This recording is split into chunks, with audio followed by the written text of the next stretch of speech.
Presenting before you, Mr. Mahesh Shahdadpuri. Thank you.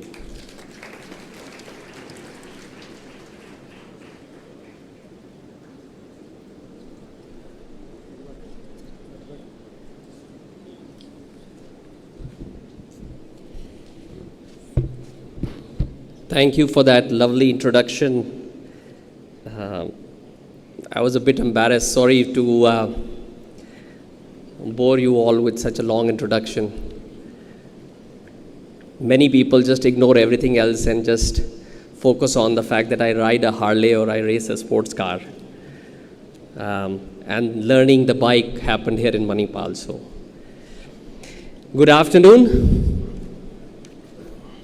Come on, Manipal, all those young souls there, good afternoon. Yes, now let's get some excitement. Excellencies, dignitaries, faculty, and the special class of 2019. Congratulations on this momentous day.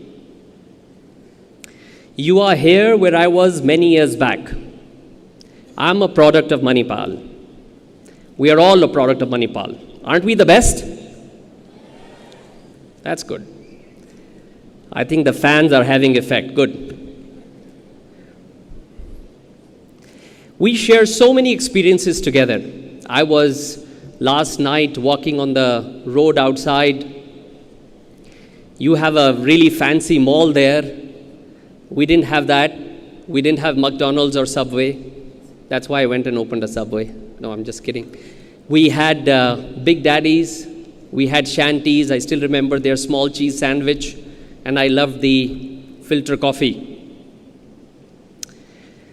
RL, TC is still called TC. There's so much change, so many new buildings. We have a lot of common experiences. Fast forward 27 years. Oh, I feel old. I'm not old. But time really, really flies by. So let me not preach to you anything today. You probably know a lot more than me. I think there's a lot to learn from you young souls out there. But allow me to bore you a little with a little life story. I was born in a 400 square feet home.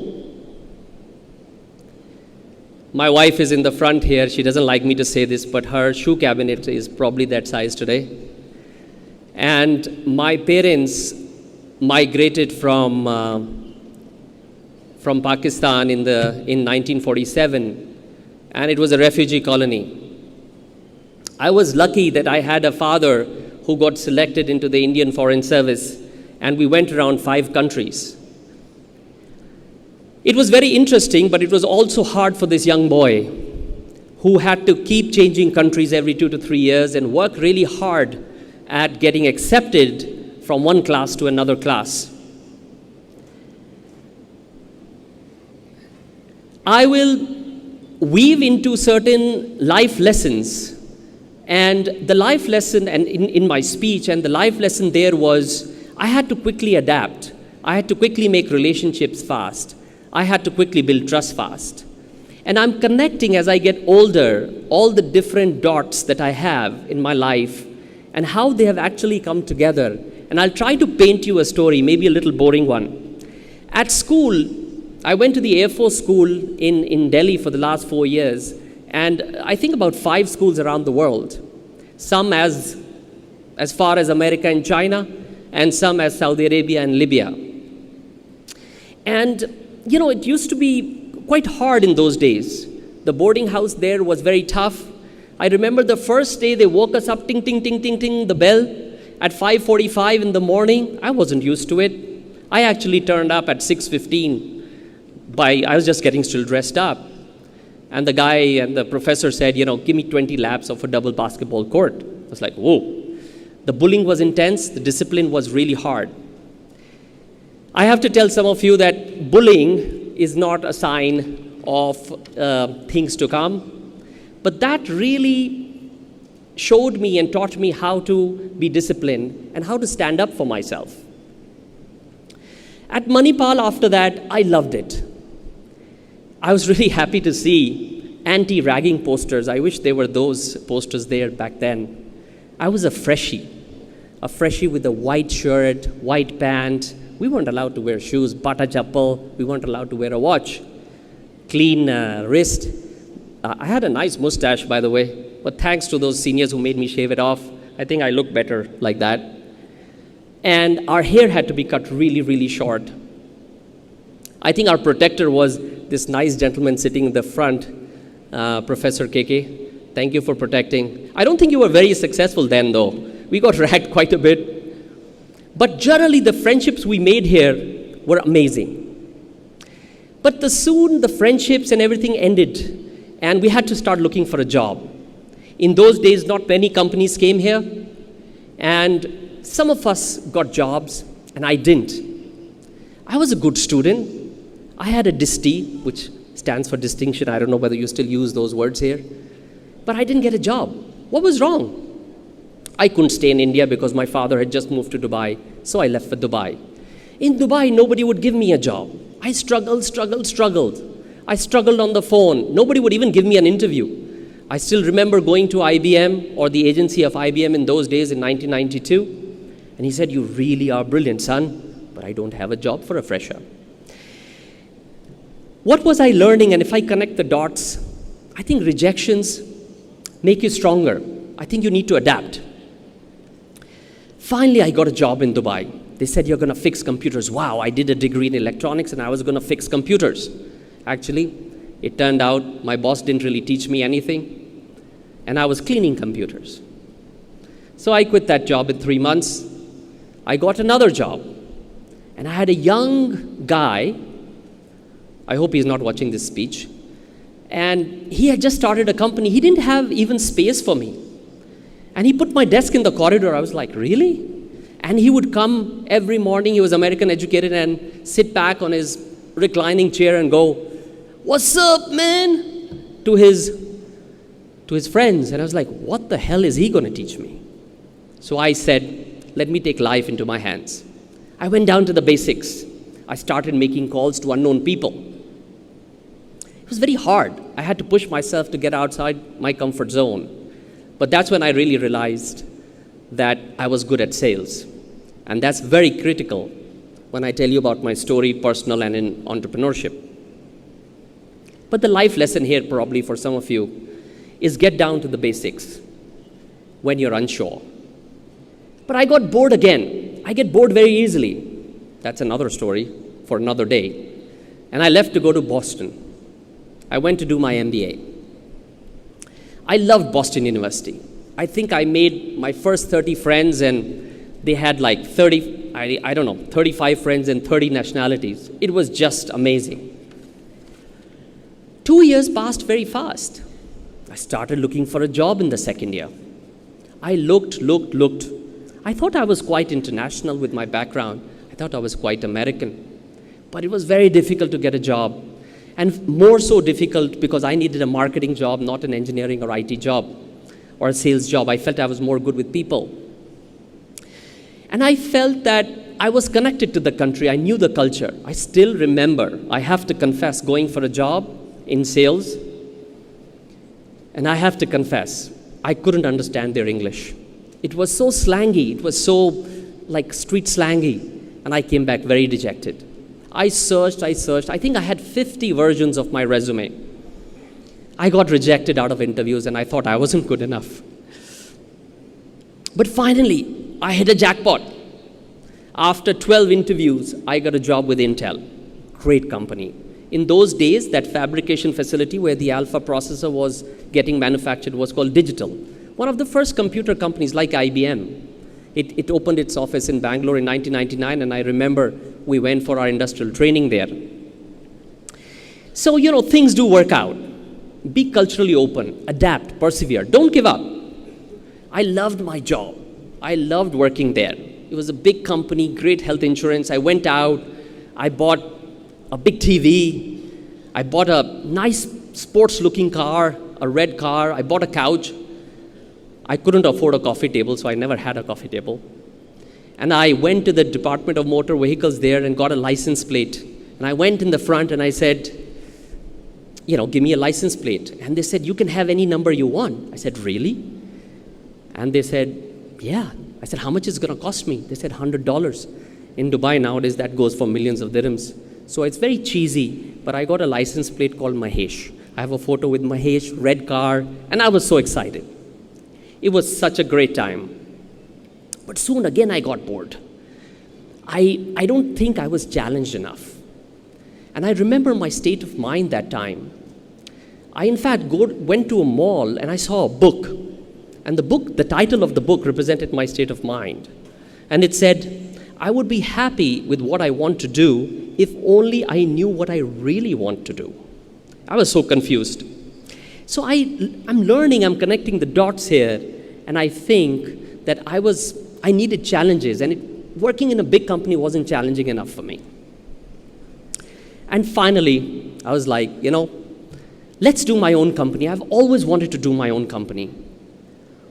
In fact, at Manipal, I have to tell you a secret. I used to buy tickets in Mangalore from a travel agency and sell it to my friends here in Manipal, and I used to make a little bit of money. So I wanted to do my own business. I started my first company in 1999. It was called Ad Astrum Technologies, as some of you have heard. I was so excited. I wanted to build a $1 billion company. I borrowed money from the bank. I put in a lot of family money. I put in all my money, whatever little that was. In fact, I borrowed from family and friends. I promised the world to my employees. I worked so hard, I sacrificed. I had my first daughter then. And I couldn't see her for 8 months because I was traveling from Dubai to America. So the company was New York and Bangalore. And I was in Dubai, so it's very, very intense. I still remember going to New Jersey airport to receive my wife and daughter, and she actually recoiled. She said, who's this strange man? A lot of sacrifices. A year passed. I lost everything. Yes, I lost everything. I lost all my money, a lot of family money, a lot of the bank money, all the bank money actually. What a year can do. It was a humbling experience. My confidence took a huge blow. I was recently married. What was my wife thinking? I think my parents and my wife really supported me during that period. And for us entrepreneurs, personal and family is very closely intertwined. It was a very difficult period. I still remember in New York in our small apartment, sitting on the bed and calculating how many months more money do I have to survive. My dream, would I sell it? Do I close it? What do I do? I ultimately had to close it. I think those days I was not present in the moment. When I took my wife out to dinner in a diner, I was not present. When I was listening to music in the car, I was not present. I think I had a permanent lump in my throat of regret and disappointment. Wasn't I an achiever? Wasn't I good? I got good marks in Manipal and in Boston. I'm grateful my father, who was a reasonably okay businessman, he does very well now, gave me a job. He's a very wonderful guy, tough guy, and I didn't really like working for him. I think we both took it very hard. I had put him back several years in his savings, and I had wanted to run my own business. I wasn't getting along with him, honestly. He's a great guy, but we have different styles of business. But I thought, I told Payal, my wife, I don't think in this lifetime I would do my business. I'd probably go and find work.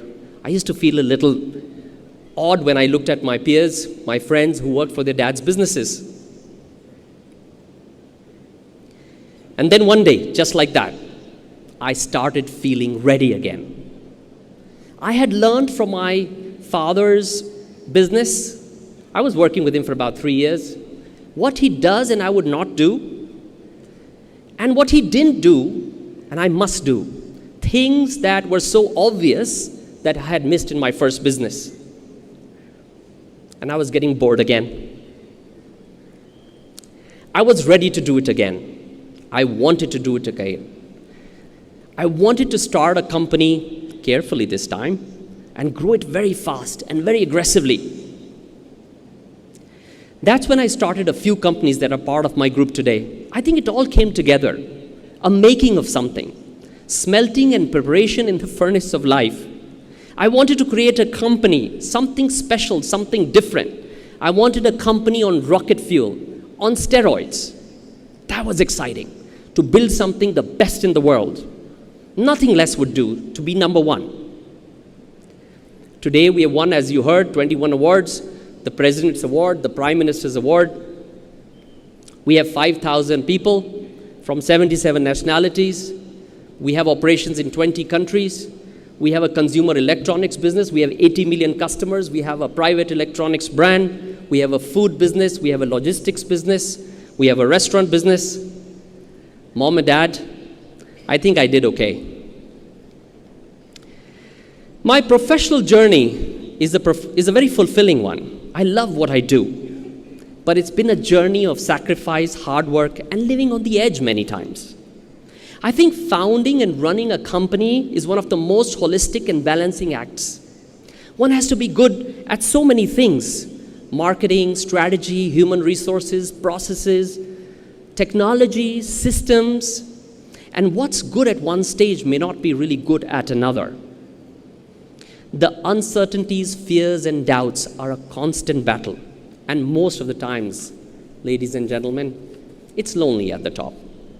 But I wouldn't trade it for anything else. It may be a roller coaster ride, but it's totally worth it. People visit our offices today and say there's a buzz on the floor. Perhaps that's an achievement. To have created a culture of agility, speed, and performance. One has to be running all the time. A quote inspires me a lot. I would share it with you. Every morning, by the way, I was in Africa a few months back. This didn't come from there, but it's very inspiring. Every morning in Africa, a gazelle wakes up. It knows it must run faster than the fastest lion or be killed. Every morning, a lion wakes up. It knows it must outrun the slowest gazelle or it will starve to death. It doesn't matter whether you're a lion or a gazelle. When the sun comes up, you'd better be running. Right from the school days, the disappointments and setbacks were preparing me for something. They were teaching me something. But I didn't know that. I tell my older daughter, Ashna, that everything is a process. If you're failing, welcome it. If you're getting rejected, welcome it. Because you may not get your result right away. It may feel like you're not moving ahead. But you know what? You are. You are moving ahead. You just don't know it yet. I didn't know it. Respect the process. Respect the process of failing and learning. I would strongly urge you to read Carol Dweck's book. It's called The Mindset. I'm so glad actually now that I faced failure earlier in my life. If you face failure earlier, you will also see success earlier. And here are some of the messages that inspire me that I try to lead my life by. The college magazine here in 1992, of which I was editor, was called Ad Astrum. It means reach for the stars. So reach for the stars. No less. Never give up. In the words of a fellow MITian who helped me write our college annual, I would recite a small poem that you would find it interesting and perhaps inspirational. To dream the impossible dream, to fight the unbeatable foe, to try when your arms are too weary, to reach the unreachable star. This is my quest to follow that star, no matter how hopeless. No matter how far.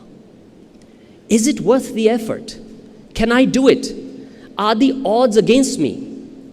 It's at times like these when quitting seems so much easier that we mustn't give up.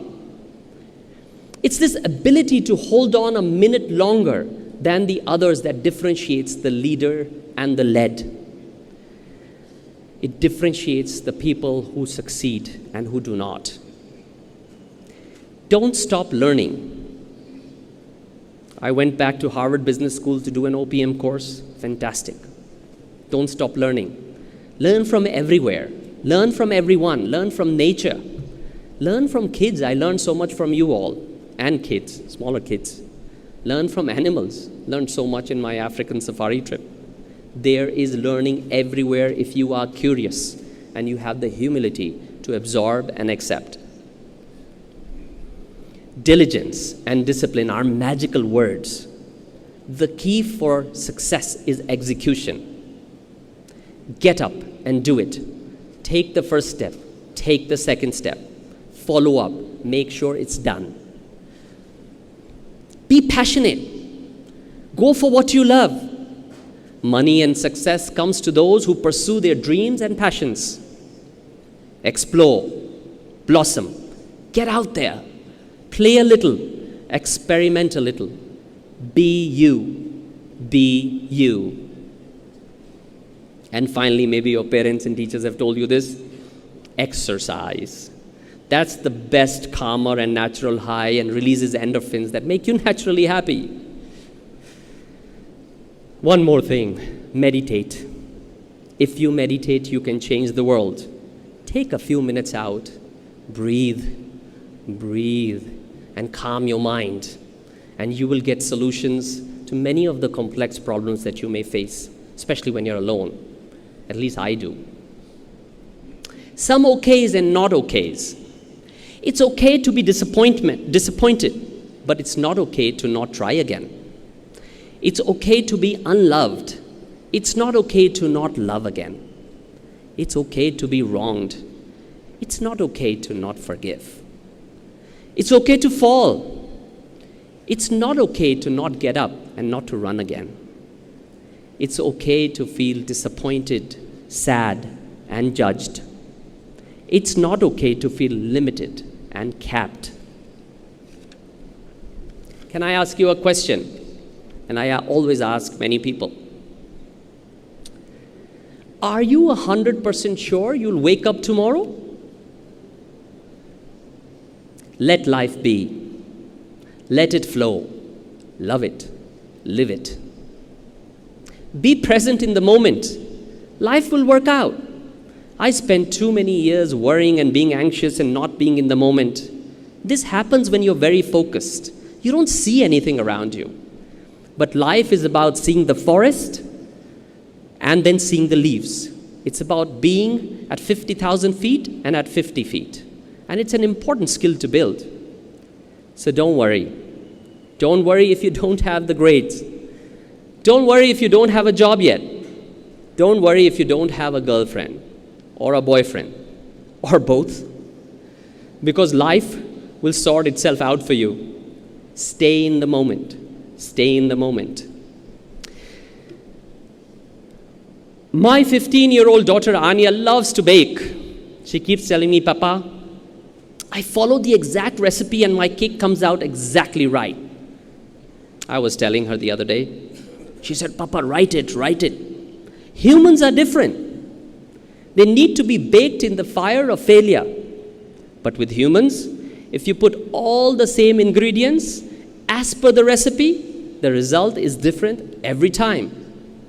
This is because you are unique. This is because your experiences are unique. So, believe in yourself. Believe in your potential. Believe when you are down. Believe when you are in doubt. Let your mind tell you that you are no less, that you are here to fulfill your destiny. Let no one make you feel otherwise. Class of 2019, congratulations. My best to you. Woohoo!